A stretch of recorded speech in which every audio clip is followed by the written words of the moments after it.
회복의 교회에 오신 모든 분들을 진심으로 환영합니다.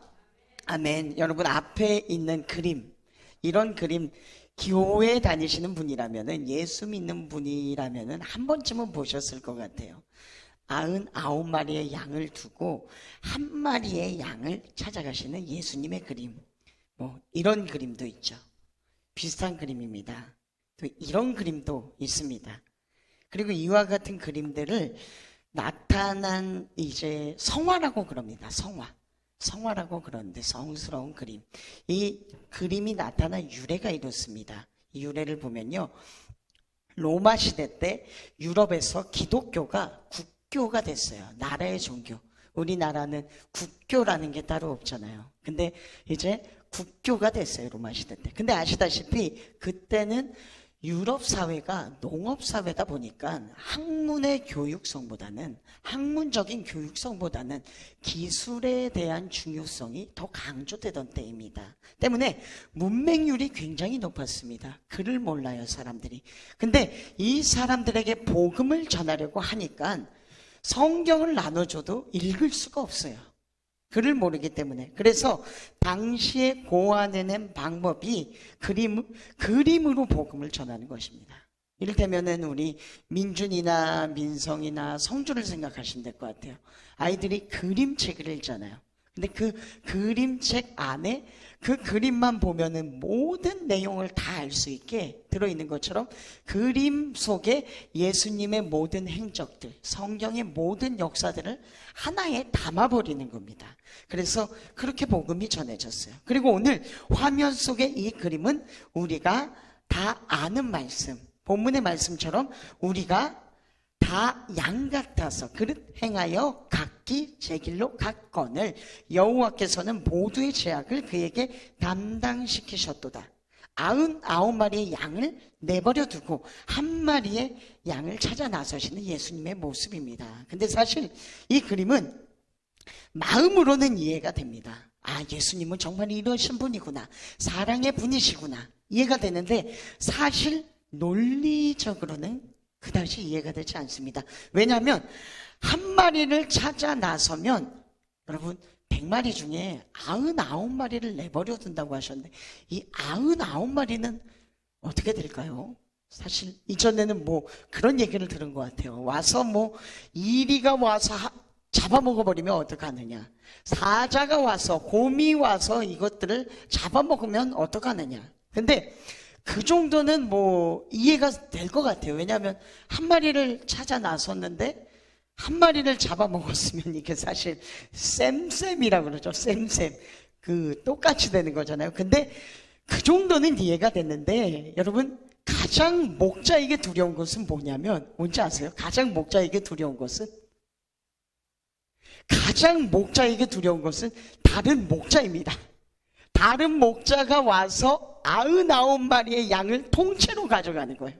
실제로 성경에 그런 적이 있었습니다. 뭐냐면 야곱이 99마리가 아니라 삼촌 라반의 모든 양 재산을 가지고 도망가 버려.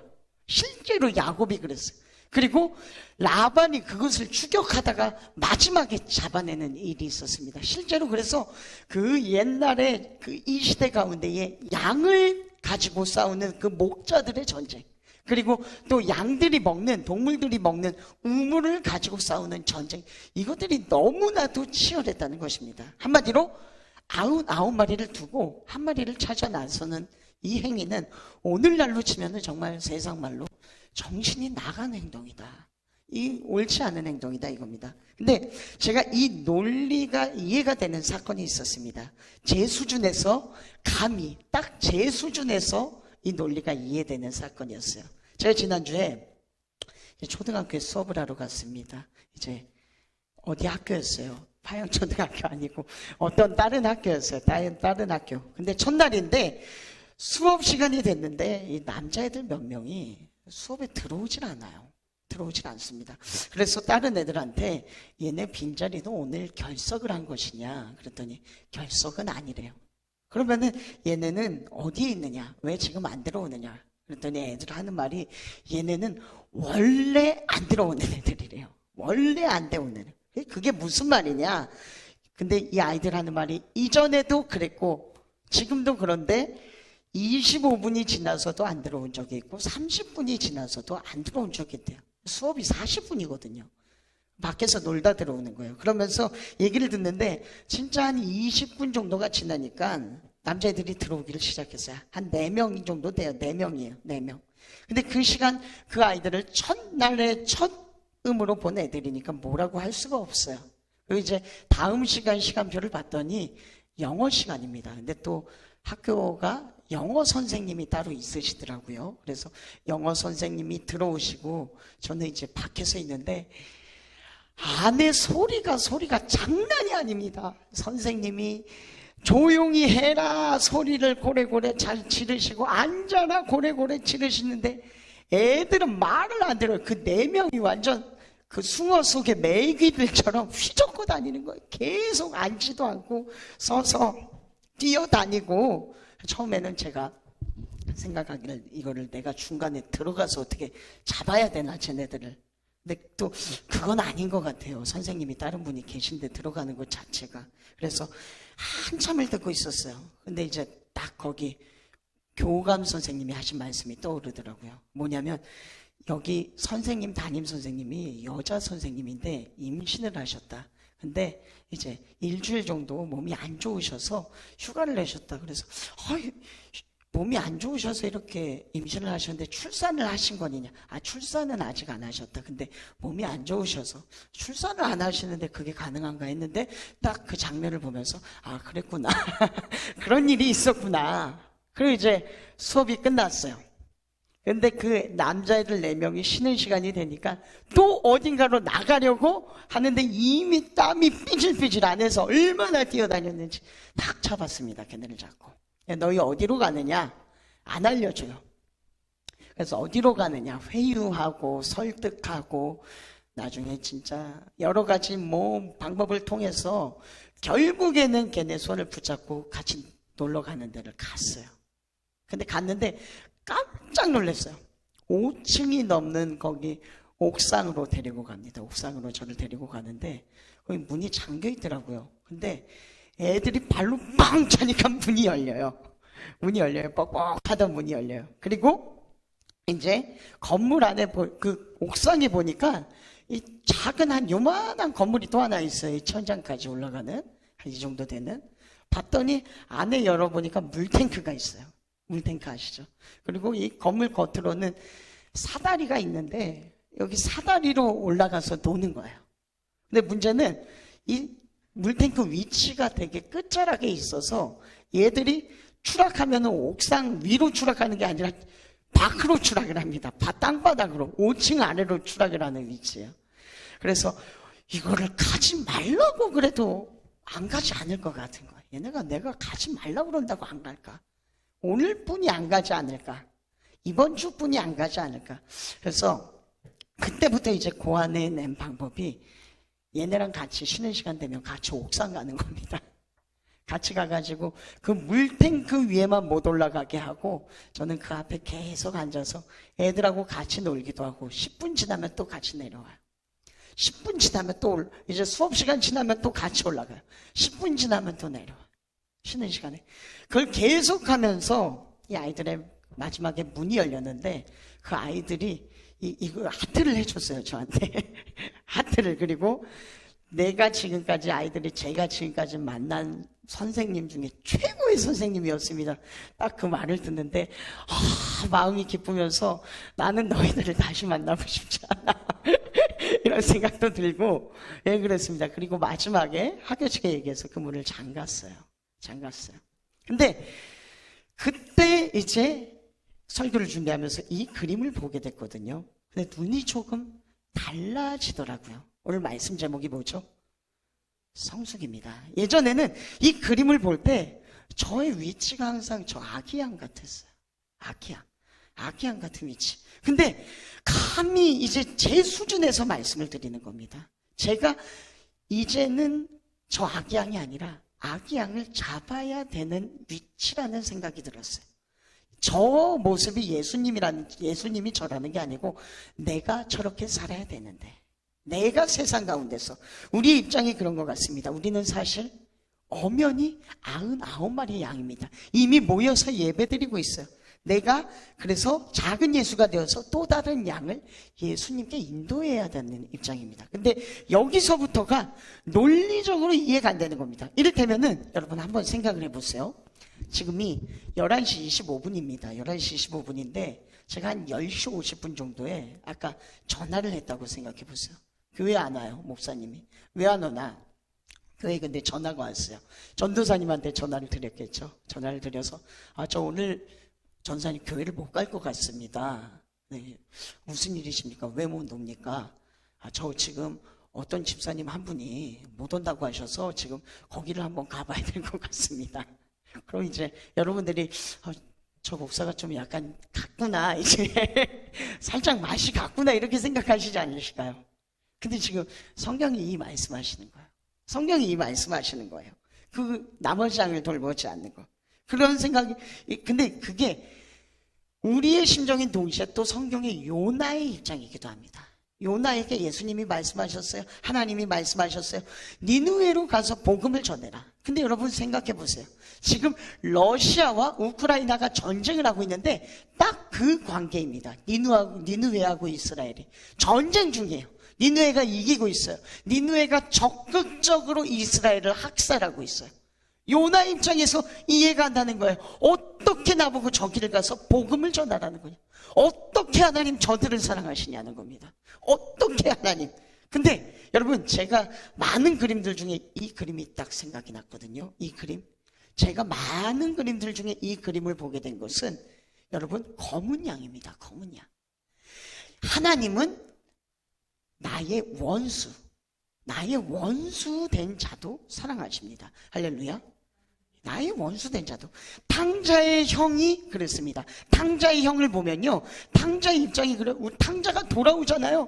너무 아버지가 기뻐서 이 둘째 아들아 어디 갔었느냐, 네가 오니까 너무 기쁘다. 잔치를 열고 옷을 새로 입히고 이하를 씻기고 얘가 돌아왔다 이겁니다. 막 사람들을 불러 모아서. 근데요, 첫째 형의 마음은 이제 딱 그림에 보이면 어떠세요? 첫째 형의 마음은 그겁니다. 아니, 생각해 보세요. 나는 우리가 하나님이 아버지라고 치면은 예배도 잘 드리고 기도도 열심히 하고 헌금 생활도 열심히 하고 주일날 예배 안 빠지고 노력했는데 저 사람은 교회 다니는데도 불순종하고 다른 성도한테 시험 주기도 하고 삶을 보면은 도대체 믿음이라고는 눈곱빼기도 보이지 않는데 어떻게 죄를 더 사랑하시느냐 이겁니다. 어떻게 죄를 더 사랑하시느냐. 같이 예수 믿어도 질적으로 다른데 어떻게 죄를 나보다 더 사랑하냐는 겁니다. 근데 여러분 성경은 말씀하십니다. 뭐라고 말씀하시냐면 우리 말씀을 다 같이 읽어볼게요. 다 같이 읽도록 하겠습니다. 시작.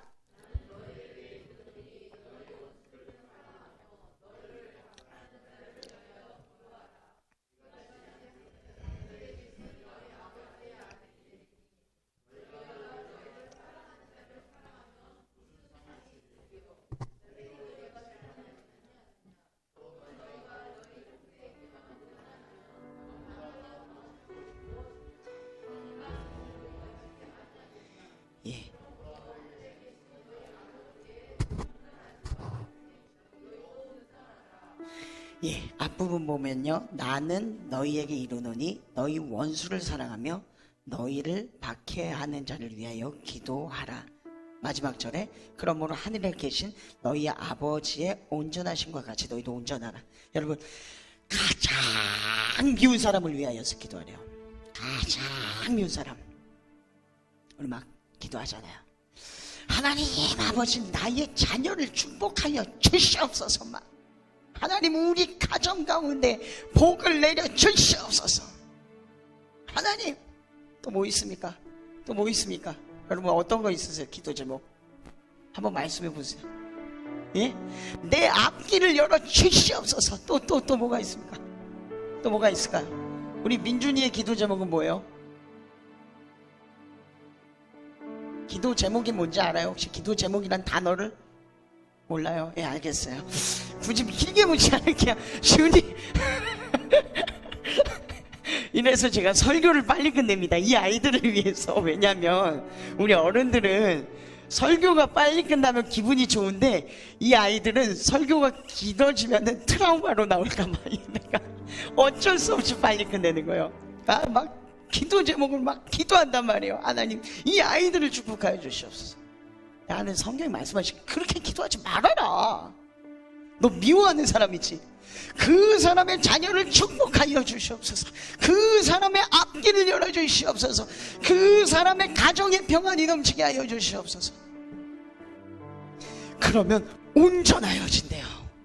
이 온전해진다는 말이 여기 갈라디아서 22장에 나오는데 제가 읽어드릴게요. 사람이 온전하게 되는 것은 그리스도를 믿음으로써 온전함을 얻으려 함이라.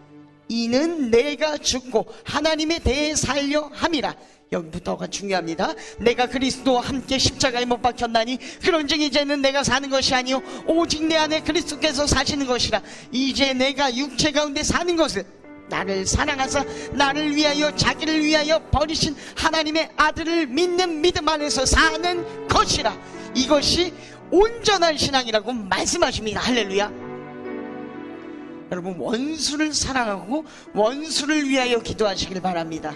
이것이 예수님께서 말씀하시는 십자가를 지는 삶이요 성숙한 그리스도인의 삶입니다. 99마리의 양이 되신 여러분들을 축복하며 한 마리의 양을 목자의 마음으로 함께 걱정하시길 바랍니다. 그것이 진정으로 성숙된 신앙입니다. 우리가 이제는 이 하수 중수를 넘어서 고수로 들어가기를 소원해요. 고수의 신앙인이 되어지길 주님의 이름으로 소원합니다. 여러분 가운데에 또 저의 삶 가운데에 우리 모든 가운데에 직분과 신앙의 연수와 믿음에 걸맞는 원수를 사랑하는 마음, 성숙한 신앙이 있기를 주님의 이름으로 소원합니다. 아멘. 우리 한번 찬양하며 나아가도록 할게요. 저도 고백하겠습니다. 목사에 걸맞는 원수를 사랑하는 마음을 주시옵소서. 여러분도 함께 기도하며 나아가시길 바랍니다. 십자가의 나 지극히 작은 자 죄인 주의 예수 너희 하나 부으셔서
우리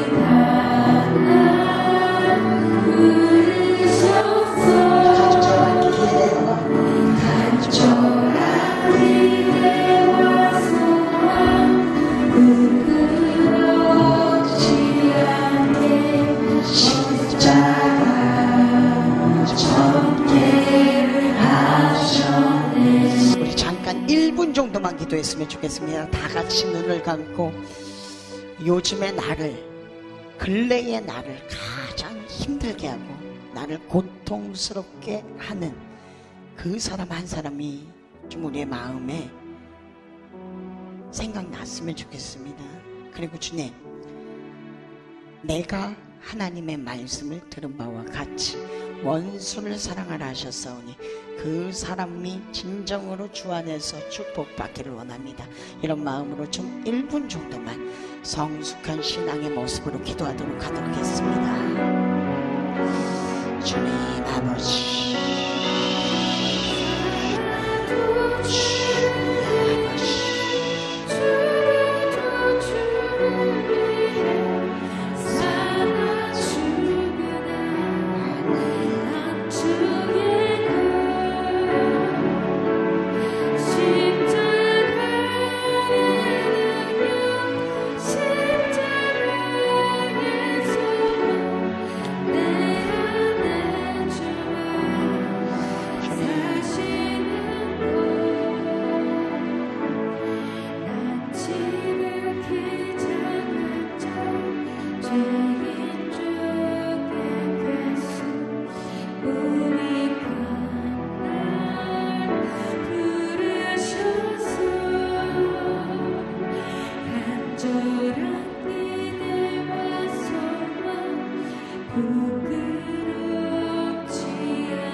하나님 아버지, 내가 예수 믿은 지 오래되었고 또 큰 직분을 받았는데 그동안 너무 나만 사랑하고 나만 생각하며 나를 위하여서만 믿음 생활하지 않았는지 돌아봅니다. 하나님 아버지, 원수를 사랑하라 하신 말씀, 그 말씀이 오늘 내 마음의 삶이 되어서 주님의 십자가를 지는 삶이 되어서 진정으로 그리스도와 함께 십자가를 지는 삶이 되어지게 하여 주시옵소서.